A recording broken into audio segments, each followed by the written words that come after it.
नरवीर तानाजी मालुसरे समाधी परिसर सुशोभीकरणासाठी 10 कोटी रुपयांचा निधी मंजूर. विधान परिषदेमध्ये घोषणा. प्रतिनिधी सीताराम कळंबे, मुंबई.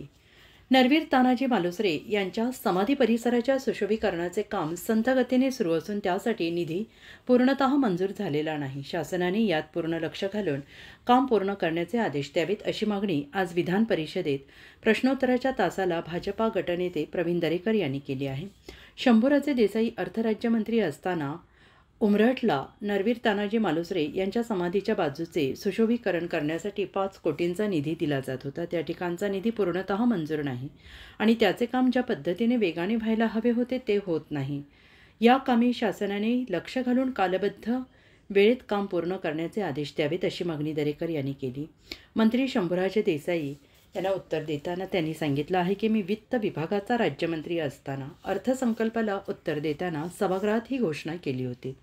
तत्कालीन मुख्यमंत्र्यांच्या ही बाब निदर्शनास आणून दिली होती, परंतु काही कारणामुळे हे काम प्रलंबित राहिलेले असून तो विभाग आता माझ्याकडे आहे.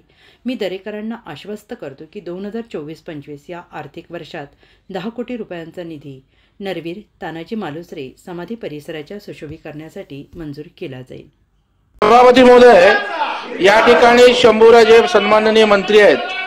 ते राज्यमंत्री अर्थ राज्यमंत्री असताना उमरठला नरवीर तानाजी मालुसरे यांच्या समाधीच्या बाजूचं सुशोभीकरण यासाठी 5 कोटीचा निधी दिला होता.